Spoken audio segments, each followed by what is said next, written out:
Hey stop, tu roules sur le boulevard BD, cet album est fait pour toi. Superino. Sur les toits de New Napoli, un justicier masqué veille sur la quiétude de la ville. Prêt à bondir à la moindre alerte, il est le protecteur de la veuve et de l'orphelin, de l'opprimé et de l'agressé.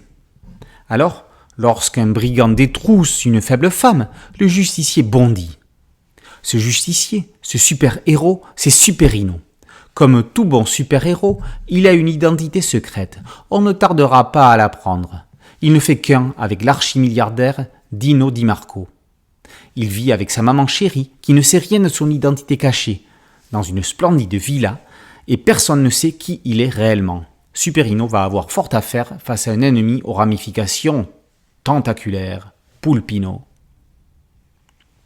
C'est en flânant dans une brocante que Lewis Trondheim et Nicolas Keramidas ont trouvé une caisse de vieux magazines italiens en mauvais état, mais au dessin attirant.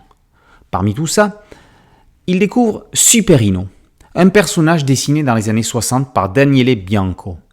Ce héros de fumetti, aujourd'hui oublié, semblait avoir un potentiel encore à exploiter.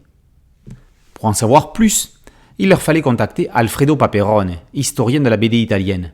Ce spécialiste leur fournit tout un tas de documentation, d'archives, permettant de mieux comprendre et connaître le personnage.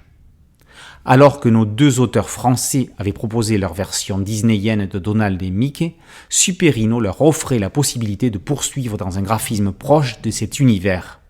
Mieux, ils pourraient se permettre plus de folie sans le contrôle du géant américain. L'enquête permit ensuite à Trondheim et à Keramidas de découvrir que Superino avait intéressé les éditions Dupuis dans les années 60 sous la rédaction d'en chef d'Ivan Delporte. Tous les voyants leur indiquaient qu'il était temps de redonner vie aux Vengeurs masqués, à mi-chemin entre Batman et Soda, véritable condensé de la BD franco-belge, américaine et italienne bien sûr. Pourtant, un mystère reste en suspens. Comment se fait-il que l'on ne trouve aucune trace de la carrière passée de Superino sur le net? Pourquoi un tel nom ne dit-il rien aux spécialistes modernes de la BD? Tout simplement parce que c'est une légende, créée de toutes pièces par ces farceurs de Keramidas et Trondheim. Ce dernier n'en est pas à son coup d'essai, souvenez-vous de Frantico. Quand la légende est plus belle que la réalité, racontez la légende. Sa création est une supercherie, mais Superino reste néanmoins une chouette aventure de super-héros, drôle, parodique, dynamique, et que les auteurs ont pu traiter en toute liberté. Superino, par Trondheim et Keramidas, est paru aux éditions Dupuis. Boulevard BD, c'est un podcast audio, une chaîne YouTube. Merci de liker, de partager et de vous abonner. A très bientôt sur Boulevard BD. Ciao.